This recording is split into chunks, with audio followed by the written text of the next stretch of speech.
नमस्कार, news state पर आप सभी का बहुत स्वागत है। आपके साथ मैं हूं सऊद मोहम्मद खालिद। आपके मुद्दे में आज बात बीजेपी और कांग्रेस के टिकट बंटवारे के फॉर्मूले की।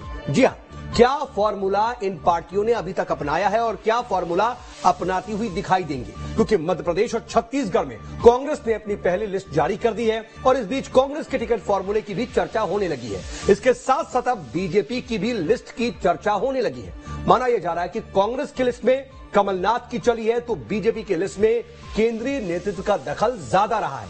आज चर्चा इसी मसले पर और कुछ सवाल भी पूछेंगे। सवाल ये कि मध्य प्रदेश कांग्रेस की लिस्ट में किसकी चली, टिकट वितरण में कमलनाथ को फ्री हैंड दिया गया क्या, बागियों और दल बदलुओं पर जो एतबार किया गया वो किस स्ट्रेटजी के तहत किया गया, कांग्रेस ने क्यों काटे हैं 4 विधायकों के टिकट, इस पर भी बात करेंगे। और ये भी कि बीजेपी में टिकट बंटवारे को लेकर के किसका दखल ज्यादा दिखाई दिया। खास मेहमानों का पैनल चर्चा के लिए जुड़ेगा, लेकिन उससे पहले इसी से जुड़ी हुई एक रिपोर्ट आपको दिखाते हैं।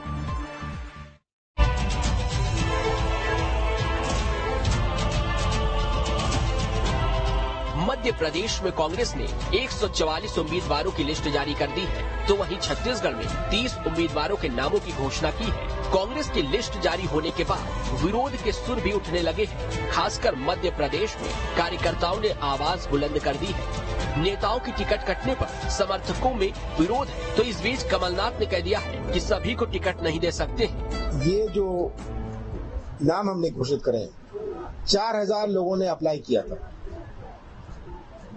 हमने सबसे चर्चा करके सबसे अपनी राय लेके हमने घोषित करे। कभी भी सब सहमति से कोई नाम नहीं लेता। 4000 लोगों ने अप्लाई किया, सब 4000 कहते हैं मैं तो जीतने वाला हूं। ऐसा आज तक मेरे राजनीतिक जीवन में कोई नहीं मिला मुझे जो अपना आवेदन दे और कहे कि मैं हारने वाला हूं। हालांकि इस बीच चर्चा ये है कि कांग्रेस की लिस्ट में सबसे ज्यादा कमलनाथ की ही चली है और उनकी ही सुनी गई है। कमलनाथ वैसे भी पार्टी में सर्वे और फीडबैक के आधार पर ही निर्णय लेने के लिए जाने जाते हैं। ऐसे में आलाकमान ने कमलनाथ की पसंद के आधार पर उम्मीदवारों को टिकट देकर सेट किया है। इसकी वजह ये मानी जा रही है कमलनाथ कैबिनेट में रहे ज्यादातर मंत्रियों को टिकट दी गई है। 69 वर्तमान विधायकों को टिकट दी गई है। दल बदल कर आए 13 नेताओं को भी टिकट दी गई है। 7 बागियों को भी टिकट दी गई है। हारे हुए उम्मीदवारों को भी टिकट दी गई है। 20 नए चेहरों पर दांव लगाया गया है। दरअसल कांग्रेस आलाकमान ने इस समय पूरे मध्य प्रदेश की कमान कमलनाथ के ही हाथों में दे रखी है। यही कारण है कि इस लिस्ट में कांग्रेस प्रत्याशी कमलनाथ के ही पसंद के हैं। इसी तरह छत्तीसगढ़ में माना जा रहा है कि भूपेश बघेल की पसंद के नेताओं को टिकट दिया गया है। हालांकि बीजेपी की लिस्ट की बात करें तो मध्य प्रदेश और छत्तीसगढ़ में उम्मीदवारों के चयन में केंद्रीय नेतृत्व का हाथ रहा है। हालांकि इसे बीजेपी की रणनीति भी कहा जा सकता है, क्योंकि बीजेपी ने मध्य प्रदेश और छत्तीसगढ़ में अपना चेहरा कमल को ही बताया है। ऐसे में कांग्रेस की लिस्ट आने के बाद ये लड़ाई और कड़ी हो जाती है। अब देखना होगा विरोध के बीच कांग्रेस और बीजेपी की चुनावी रणनीति कारगर साबित होगी। Team news state. तो इसमें कोई दो राय नहीं है कि सभी पार्टियों ने, कांग्रेस और बीजेपी ने पूरा मंथन किया है और हर एक पहलू पर पूरी तरह से विचार करने के बाद ही अपने उम्मीदवार तय किए। लेकिन जाहिर सी बात है इसके पीछे कोई ना कोई रणनीति जरूर रही है। हमने अगर कांग्रेस की जब बात की तो देखा कि कांग्रेस में क्षेत्रीय नेताओं को, इधर मध्य प्रदेश में कमलनाथ को और उधर भूपेश बघेल को तवज्जो दी गई, उनके नाम पर उनकी जो है ज्यादा चली है टिकट बंटवारे में। लेकिन बीजेपी में केंद्रीय नेतृत्व का दखल ज्यादा दिखाई दिया। इसके पीछे की रणनीति क्या है और क्या चला है, क्या फैक्टर रहा है, इस पर हम जरा बातचीत करते हैं। बातचीत करने के लिए खास मेहमानों का पैनल जुड़ गया है। सबसे पहले अपने मेहमानों से परिचय करा देते हैं। वरिष्ठ पत्रकार मृगेंद्र सिंह मेरे साथ मौजूद हैं। मृगेंद्र जी, बहुत स्वागत आपका। इसके अलावा बीजेपी की तरफ से सनवर पटेल साहब मेरे साथ प्रवक्ता मौजूद हैं, बीजेपी का पक्ष रखेंगे। सनवर साहब, आपका भी बहुत स्वागत। और इसके अलावा कांग्रेस का पक्ष रखने के लिए प्रवक्ता फिरोज सिद्दीकी साहब हैं। फिरोज जी, आपका भी बहुत स्वागत है। चर्चा की मैं शुरुआत करूंगा और जरा हम आज विश्लेषण करना चाह रहे हैं दोनों ही दलों की लिस्ट का, इसलिए मैं दोनों दलों के मेहमानों के पास जाने से पहले मृगेंद्र सर मैं आपके पास आना चाह रहा हूं। आप क्या देख रहे हैं, आप क्या रीड कर पा रहे हैं, क्योंकि जाहिर सी बात है सबकी अपनी अपनी रणनीति, अलग अलग स्ट्रैटेजी है। लेकिन अगर मोटे तौर पर खाका देखा जाए तो यह दिख रहा है कि मध्य प्रदेश में विपक्ष में होने के बावजूद लोकल नेतृत्व की ज्यादा चली है और आला कमान ने उस पर भरोसा जताया। छत्तीसगढ़ में कांग्रेस की सरकार है, लेकिन उसके बावजूद वहां पर बड़ा फैक्टर था, पिछली बार अच्छा प्रदर्शन किया था तो भूपेश बघेल की चली। लेकिन बीजेपी में उलट दिखाई दे रहा है, सत्ता होने के बावजूद बीजेपी में मध्य प्रदेश में केंद्रीय नेतृत्व का दखल ज्यादा, और उधर विपक्ष में भी है तब भी केंद्रीय नेतृत्व का दखल ज्यादा। रीड क्या कर पा रहे हैं?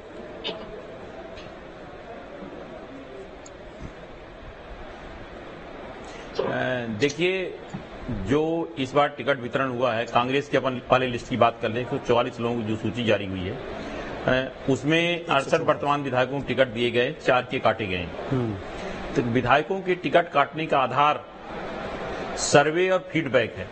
इस बार कांग्रेस पार्टी पिछले 1-1.5 साल से लगातार विधायकों के बारे में फीडबैक ले रहे थे। कई विधायकों के प्रदेश कांग्रेस अध्यक्ष कमलनाथ जी ने उनको बुला के, जिनकी रिपोर्ट खराब थी, उनको ठीक करने को कहा गया।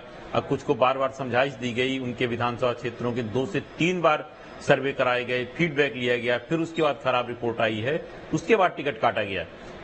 ये अगर कहा जाए कि कमलनाथ जी की चली, तो निश्चित रूप से प्रदेश कांग्रेस अध्यक्ष होने के नाते उनकी जिम्मेदारी होती है। हो सकता है कुछ उनकी ज्यादा चली हो, लेकिन लिस्ट पर अगर ध्यान दिया जाए तो लिस्ट पूरी तरह से सर्वे और फीडबैक के आधार पर दी गई। अगर कमलनाथ की बात की जाए तो सर्वे और फीडबैक आपने विधायकों के बारे में तो बता दिया, लेकिन मैं जो देख रहा हूं, हम लगातार चला भी रहे हैं कि 13 ऐसे नेता हैं जो दल बदल करके आए, 7 ऐसे नेता जो बागी थे, 20 नए चेहरे। हाँ जी, तो मैं वही बात तो कर रहा हूँ, सर्वे के आधार पर टिकट गई। जैसे अपन बात करें अवधेश नायक की, जो कि गृह मंत्री नरोत्तम मिश्रा जी के खिलाफ दतिया से लड़ेंगे, तो उनका सर्वे के आधार पर आया है। राजेंद्र भारती जी लगातार हार रहे थे, लेकिन क्या सर्वे के आधार पर। दूसरा, जातिगत समीकरणों का भी कई बार ध्यान रखा गया। पार्टी को उम्मीद है कि अवधेश नायक जी ब्राह्मण हैं, तो कुछ ब्राह्मण वोटों में छेद लगाएंगे तो फाइट अच्छी हो सकती। इस तरह बहुत जगह क्या हुआ है कि जाति समीकरणों को भी ध्यान में रख के कई जगह, जैसे बात करें छतरपुर जिले में चरण सिंह यादव को बिजावर से टिकट दिया गया है। उनके बारे में कोई जानता नहीं था, उत्तर प्रदेश के आदमी को आकर टिकट दिया गया। वो सिर्फ इसलिए दिया गया कि उस क्षेत्र में हमें एक यादव को देना है, यादव कहीं से मजबूत स्थिति में कोई नहीं है, इसलिए उनको टिकट दिया गया है। ये कई जगह क्षेत्रीय और जाति समीकरण जो होते हैं उसको साधने के लिए भी एक टिकट दे देते हैं। भले एक टिकट हो सकता है वो सीट हार जाए, लेकिन उसके बदले कुछ सीटों को फायदा मिलता है। नहीं सर, मैं ये समझ गया, लेकिन अभी हमने सिर्फ कांग्रेस की बात कर ली। इधर हम बीजेपी को अगर देखें तो उनकी क्या इसी तरह हो सकती है, फैक्टर क्या हो सकता है? बड़े चेहरे, केंद्रीय जो मंत्री हैं वो मैदान में उतार दिए गए, बड़ी बात हो रही है इसकी। देखिए, बड़े केंद्रीय, हाँ, निश्चित रूप से पार्टी को शक था कि एंटी इनकम्बेंसी के कारण हमें नुकसान ना हो, इसलिए बड़े चेहरों को मैदान में उतारने का फायदा यह होगा कि नरेंद्र सिंह जी को अगर मुरैना जिले की दिमनी सीट से उतारा गया तो इस कारण उतारा गया है कि उनके चुनाव लड़ने से आसपास की सीटों पर प्रभाव पड़ेगा, जीत सकते हैं। इसी तरह प्रहलाद पटेल जी को अगर उनके छोटे भाई जालम सिंह की सीट नरसिंहपुर से उतारा गया, इसीलिए उतारा गया है कि जिले की और महाकौशल की आसपास की सीटों पर प्रभाव पड़ेगा। इसी तरह राकेश सिंह जी को जबलपुर, सतना से गणेश सिंह जी को, तो ये एक स्टडी के तहत उतारा गया है ताकि और जो सीटें हैं उसके आसपास की सीटों बड़े नेता प्रभाव डाले। एक नैतिक एक परसेप्शन बन सके पूरे प्रदेश में। मैं एक छोटे से सवाल का जवाब और लेकर के फिर बाकी दोनों मेहमानों के पास जाना चाहता हूं। सर, ये बताइए मुझे कि इधर जब अगर कमलनाथ या फिर प्रदेश के नेतृत्व पर, उधर भूपेश बघेल पर ज्यादा आलाकमान भरोसा जताता है, तो क्या इसका फायदा ज्यादा होगा, या फिर बीजेपी में हम देख रहे हैं कि केंद्रीय नेतृत्व का दखल ज्यादा है, उधर फायदा आपको ज्यादा दिख रहा है? दोनों के जो है अच्छे खासे नाम सामने आ चुके हैं, हम पलड़ा किसका भारी देख रहे हैं? बहुत पहले होगा, लेकिन फिर भी पूछ रहा हूं मैं। नहीं, देखिए केंद्रीय नेतृत्व का दखल हर जगह थोड़ा बहुत रहता है, लेकिन आखिरकार जो मध्य प्रदेश की भाजपा के टिकट दिए गए हैं, तो शिवराज सिंह जी, बीडी शर्मा जी, हितानंद जी और जो एक टीम बनाई गई उसके सहमत के बाद ही दिए गए कि केंद्रीय नेतृत्व ऐसी जगह, हाँ, जैसे अमित शाह जी को कमान दी गई थी, इसलिए कि कुछ नेता इधर उधर हो रहे थे, कोई थोड़ा सा ये लग रहा था हम बड़े नेता हो गए, तो सबको साथ के रखने के लिए कोई बोल न सके खिलाफ, इस कारण बड़े नेता उसको कमान दी गई थी। बाकी जो भी टिकट वितरण हो रहा है, भले पार्टी हाई कमान का नहीं, लेकिन इधर देखिए परसेप्शन क्रिएट हो रहा है ना। दूसरी पार्टी विपक्ष जो है ये कह रहा है कि भाई अगर ये बड़े चेहरे जो सांसद हैं वो दिल्ली का चुनाव लड़ते हैं, उनका दिल्ली का दौरा लगता है, अगर हो गया तो फिर उपचुनाव हो जाएगा। इस तरह का भी तो परसेप्शन क्रिएट करने की कोशिश हो रही है।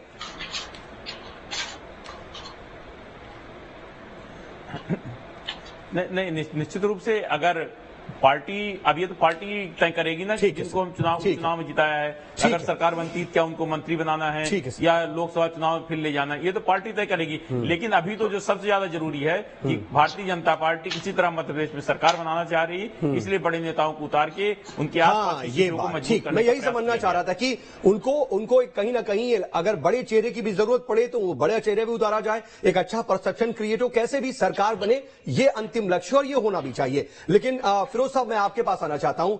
कुल मिलाकर के अभी तक तो यही दिख रहा है कि 144 नामों में कमलनाथ जी की चली है। कुछ जगहों पर तो दिग्विजय सिंह के सपोर्टर्स या फिर उनके जो करीबी है उनका भी नाम लग रहा था कि हो सकता है दिग्विजय सिंह का थोड़ा सा दबाव चले, लेकिन वो भी नहीं चला। ये काम करेगा क्योंकि सर्वे और फीडबैक यही एक आधार बताया जा रहा है। लेकिन अभी सिर्फ उटव्वल भी हो रहा है, नाराजगी भी, खुद बुधनी पर भी लोग कार्यकर्ता कह रहे हैं कि हम तो उनके खिलाफ प्रचार नहीं करेंगे, विक्रम जी के खिलाफ। देखिए, 144 सीटें हमारी, मैं पहले विरोध पे बात करता हूं। 144 सीटें हमारी डिक्लेयर हुई हैं, उसका 10% होता है 15 सीटें। अगर 15 नेताओं ने भी इस्तीफा दिया हो तो बता दीजिए मुझे। 10-15 लोग जो कहीं कुछ लोग जो हैं उन्होंने अगर इस तरीके से विरोध किया है तो वो हमारे अपने चोर की दाढ़ी में तिनका अभी तो हमने बोला ही नहीं। आपके यही पूछने वाले ने इसका जिक्र भी नहीं किया, इस्तीफे की तो बात भी नहीं की, सिर्फ उटव्वल का जिक्र भी नहीं किया। हम टिकट बंटवारे के फैक्टर्स की और कमलनाथ जी के चलने की बात कर रहे थे।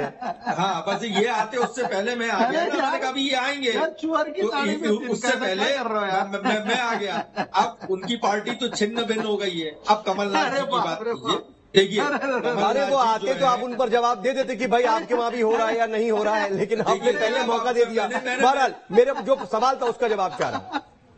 हाँ, अब कमलनाथ जी अब देखिए वो उनकी मुस्कुराहट ही नहीं खत्म हो रही है। वो लगातार कह रहे चोर की दाढ़ी में तिनका, और मैं उन्हें चुप कराऊं कैसे, क्योंकि वो लगातार हंस रहे हैं। क्या करें, वो उनके यहाँ रोज उधम हो रहा है। वो तो खुद अपना ऑफिस लेके एक दूसरी जगह बैठ गए, तो वो खुद अपना ऑफिस लेके दूसरी जगह बैठ गए, है ना। तो उनकी तो बड़ी मुसीबत है। अब दिक्कत ये है कि भारतीय जनता पार्टी में कि अब भारतीय जनता पार्टी तो अपनी अपनी बातें कर रही कि कमलनाथ जी की चलिए, इसकी चलिए, उसकी चलिए। स्पष्ट बात यह है कि कमलनाथ जी जो है, एक तो सबसे सीनियर नेता है मध्य प्रदेश के, सबसे वरिष्ठ है हम लोगों में, और सबसे वरिष्ठ सांसद हैं वो। हाँ। रहे हैं वो तो देश के सबसे वरिष्ठतम नेताओं में से एक है। हाँ। तो एक उनका बड़ा लंबा अनुभव है। हाँ। दूसरा, जब कांग्रेस में टिकट देने की एक तरीका ये है कि leader of opposition, Pradesh Congress committee के अध्यक्ष और सेंट्रल इलेक्शन कमेटी ये मिलकर तय करती है कि किसका टिकट होना चाहिए, कैसे होना चाहिए। कमलनाथ जी एक ऐसे नेता हैं जो सबको एक साथ लेकर चले, और सब टिकटों में भी, बंटवारे में भी, संगठन में भी देखिए आप या बाहर भी देखिए, सब लोगों को एक साथ लेके कमलनाथ जी चले। और इसीलिए जो हमारी सूची आई है, मैं दावे से कह सकता हूं ये 144 में ही हमें बहुमत मिल जाएगा। बाकी की जो सीटें आएंगी उसमें तो वो एक्स्ट्रा आएंगी, जो एक्स्ट्रा आएंगी वो हो जाएगा। अरे तो कमलनाथ जी की चली है ना टिकट बंटवारे में, सिर्फ उन्हीं का सर्वे फीडबैक यही तो आधार रहा, चलिए ना, मान रहे हैं ना। सभी नेताओं से मशवरा किया गया। अच्छा। क्या राहुल भैया नहीं थे क्या स्क्रीनिंग कमेटी में? क्या अरुण यादव जी नहीं थे?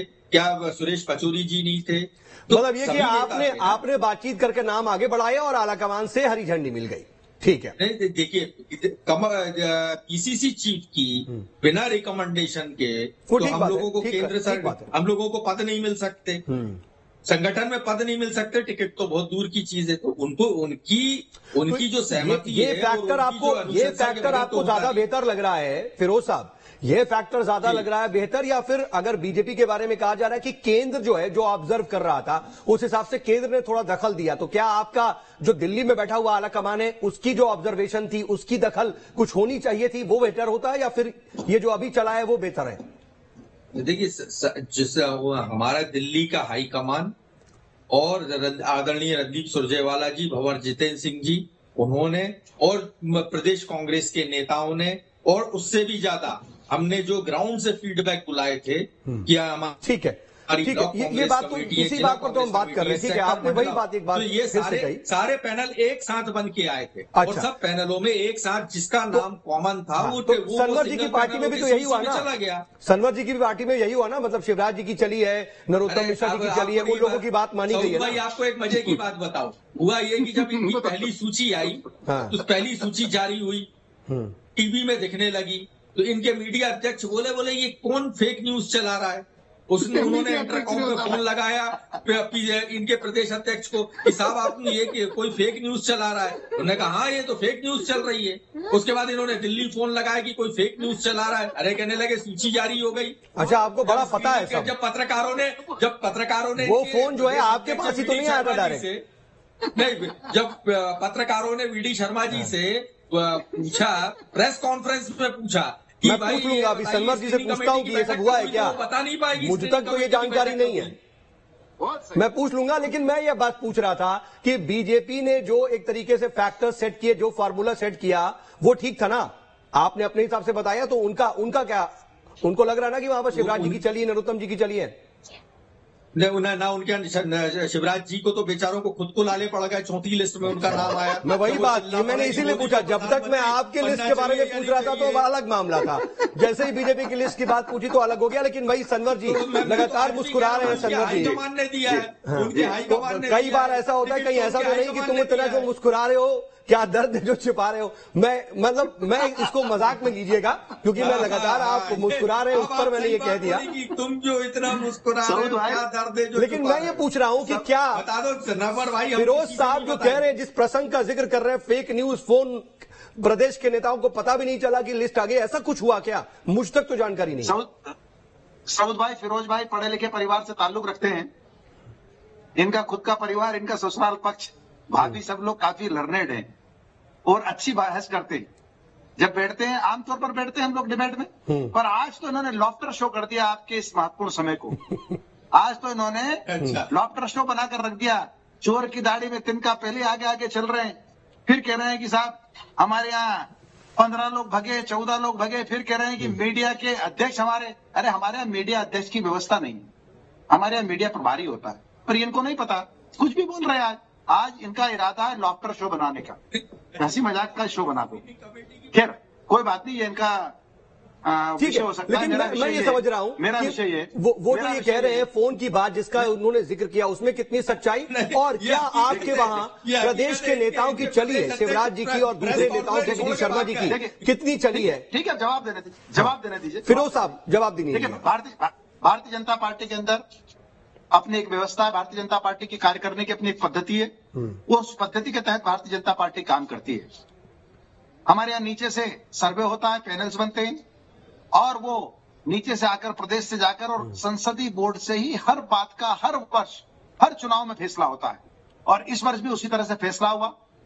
चूंकि जब पहली सूची आई तो विपक्ष बेहोश हो गई। जो पार्टी एक साल पहले से कह रही थी कि हम एक साल पहले टिकट घोषित करेंगे, 6 माह पहले करेंगे, फिर 6 माह पहले नहीं कर पाए तो 3 माह पहले करेंगे, उस पार्टी के पहले उन्होंने सोचा नहीं। और जब जैसे ही ये टिकटों की घोषणा हुई और पहले लिस्ट भारतीय जनता पार्टी की आई, तो इनके कान सुन्न हो गए। ये सुन नहीं पा रहे थे कि ये क्या हुआ, समझ नहीं पा रहे थे क्या हुआ। ये भारतीय जनता पार्टी, अब ये कह रहे थे बड़े बड़े नेता आए। ये भारतीय जनता पार्टी की विशेषता है कि हमारे बड़े से बड़ा नेता भी पहले भारतीय जनता पार्टी का कार्यकर्ता है, और भारतीय जनता पार्टी का कार्यकर्ता होने के नाते जब उसको कोई जिम्मेदारी दी जाती है तो सर स्वीकार करता है।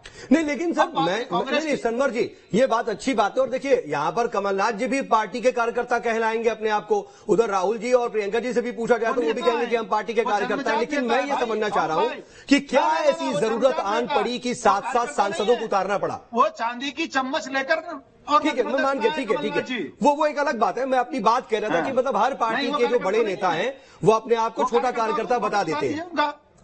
नहीं, मैं दूसरा, ये व्यवस्था सिर्फ भारतीय जनता पार्टी के अंदर है। हाँ, वीडी शर्मा तो पूरी ताकत लगा रहा है कि साहब टिकट मत दे देना कहीं विधानसभा, आप मुझे मत लड़वा देना। आपके कान में आकर बोला मीडिया अध्यक्ष ने, अब बता नहीं रहे नंबर भाई, बता दो ये सही है कांग्रेस के अंदर भगदड़ मची हुई है। आज अरे बीडी शर्मा जी ताकत लगा रहे हैं, टिकट मत दे देना, सब काम कराओ, टिकट मत दे देना। पिछले प्रत्याशी थे, अरे यार इतना क्यों डर रहा है चले वो? गए। अजय यादव बार बार जा रहा है, कह रहे दिल्ली की सब टिकट मत दे देना, विधानसभा का रहम करना टिकमगढ़ में होता 6 माह से तैयारी कर रहे थे, उनको कमलनाथ जी ने कह दिया था तैयारी कर लो, चुनाव लड़ाएंगे अजय यादव, तुम्हें पिछड़ा वर्ग के हो। वो अजय यादव जी को टिकट नहीं दिया, वो बेचारे कल इस्तीफा दे दिए। अरे आप राजेंद्र भारती दतिया में वो अरे ये तो धरना देकर बैठे बीडी शर्मा लड़ा रहे हैं या नहीं लड़ा रहे हैं चुनाव मैदान में? नागेंद्र सिंह क्यों? पूरे मध्य प्रदेश में हाहाकार मचा बीडी हुआ शर्मा है। लड़ रहे हैं या नहीं लड़ रहे हैं? मध्य प्रदेश में अरे वो तो 5 भैया लाख वोटों से जीत कर आपके आए। प्रदेश अध्यक्ष की तो ये अरे स्थिति भाई, है कि वो कह रहे हैं साहब टिकट मत दे देना, ठीक है, रहम करना नहीं, नहीं, टिकट नहीं, दे दो, नहीं, कहीं तुम क्या विधानसभा बात लड़वा करोगे? दो। अरे क्या बात नहीं करोगे नहीं, तुम? लेकिन बीडी लेकिन शर्मा जी, संवर पटेल जी, संवर जी बात कहीं और चली गई। मैं आपके टिकट बंटवारे के फैक्टर की बात करना चाह रहा था। पार्षद का चुनाव लड़के बताना कभी मालूम पड़ जाएगा। बीडी शर्मा जी कटनी की 3 विधानसभा पन्ना की और 2 छतरपुर की, खजुराहो और राजनगर। ये तो कह रहा हूँ वो घूम रहे हैं भैया गली गली वहाँ दिल्ली में, रोज फोन लगाते हैं साहब विधानसभा मत करवाना, बाकी सारा काम करवा लो आपको। थोड़ा सा अपना कद बढ़ाना पड़ेगा फिरोज भाई, आप विद्वान हो, विद्वानों जैसी बात करा करो। अच्छा ठीक है, संवर जी मैं बस इतना समझना चाह रहा था कि क्या ये मानूं कि यहाँ प्रदेश में कांग्रेस का फीडबैक और सर्वे ज्यादा जमीनी रहा, क्योंकि आपने भी कहा कि आपका भी सर्वे और फीडबैक ही आधार था, तो दोनों ही तरफ से तो वही आधार बताया जा रहा है। देखिए, अगर बिल्कुल आपने बहुत अच्छा प्रश्न किया सऊद भाई, अगर कांग्रेस का फीडबैक और कांग्रेस का सर्वे अगर सही होता तो आज पूरे मध्य प्रदेश में भगदड़ के हालात नहीं होते। आज पूरे मध्य प्रदेश में कांग्रेस के नेताओं में भगदड़ मची है। मैं उज्जैन का रहने वाला हूं, आज दैनिक भास्कर पढ़िए 10 जगहों पर पुतले चले। ये दोनों जगह होता है ना। आपकी पार्टी में भी जब टिकट आया सामने तो कुछ नाराजगियां तो दिख रही है, अभी भी चल रहा है। दतिया में राजेंद्र भारती जी धरना देकर बैठे हुए हैं। आज अजय यादव जो आप ही के चैनल पे मेरे साथ मित्र बनकर बैठते थे, विद्वान साथी अजय यादव टिकमगढ़ के, वो कल इस्तीफा देकर बैठे हुए हैं। ठीक है, मान गया, लेकिन ये स्थिति तो आपके वहां भी है ना संवर भाई। संवर जी बिल्कुल नहीं है, आपके वहां भी तो है। कीजिए साहब, नहीं बिल्कुल गलत बात है। आकाश विजयवर्गीय आ रहा है, कह रहे मेरे पिताजी को टिकट दिया, अब मुझे भी देना, मेरे पिताजी ने तो मांगा नहीं था। पार्टी देगी तो हम करेंगे। ये भारतीय जनता पार्टी है। ठीक है, मैं आप दोनों के पास आता हूं। मृगेंद्र सर, ये जब हम किसी से पूछ रहे हैं सामने वाली पार्टी के बारे में तो दोषारोपण हो जा रहा है, लेकिन अपनी पार्टी में एक व्यवस्था, एक सिस्टम बताया जा रहा है। क्या नाराजगी या फिर इस तरह की इस्तीफों की जो बौछार है दोनों पार्टियों में नहीं है? कहीं ना कहीं गुस्सा तो दोनों ही पार्टियों में है और आधार दोनों का एक ही दिख रहा है। निश्चित रूप से टिकट नहीं, जैसे निश्चित रूप से टिकट वितरण होता है तो दावेदार हर विधानसभा क्षेत्र में 5 से 6 दावेदार होते हैं कम से कम, और उसमें टिकट एक को मिलना है, तो विरोध तो होना स्वाभाविक है। कुछ विरोध दबा दिए जाते हैं, कुछ होते हैं, लेकिन ये है कि टिकट वितरण के बाद दोनों दलों में विरोध हुआ है। और अभी तो आने दीजिए टिकट, अभी तो कम कटे हैं, कांग्रेस ने मात्र 4 विधायकों को टिकट काटे हैं, अभी और देखिए कटने दीजिए, फिर देखिए क्या स्थिति बनती है। अभी शुरू में तो इस तरह की बगावत होगी, कुछ लोग जिनको टिकट नहीं मिलेगा, तो जैसे कल आप देखिए यादवेंद्र सिंह जी को नागौर से टिकट नहीं दिया, बसपा से उम्मीदवार हो गए, बसपा चले गए। अभी और होंगे उसके बाद बसपा, सपा, आम आदमी पार्टी, ये सब तो उधार बैठे हुए हैं कि कोई आए और उनको टिकट दें, मजबूत आदमी, ऐसा नहीं किसी को। तो निश्चित रूप से अभी तो और इस्तीफे होंगे। देखिए जो वर्तमान हो सकता है, वर्तमान कांग्रेस बदल का भी दौर चल रहा है, नाराजगी का भी दौर चल रहा है, लेकिन सभी जो पार्टियां हैं, पार्टी के जो प्रदेश नेतृत्व है या फिर केंद्रीय नेतृत्व, उसकी नजर बनी हुई है और वो सिर्फ और सिर्फ एक ही चीज चाहता है कि उस कैंडिडेट को टिकट दिया जाए जो जिताऊ साबित हो। बहरहाल समय अब इजाजत नहीं दे रहा। आप सभी मेहमान हमारे साथ जुड़े, चर्चा में शामिल हुए, इसके लिए आपका बहुत बहुत शुक्रिया। कुल मिलाकर के तस्वीर साफ हो गई है काफी हद तक।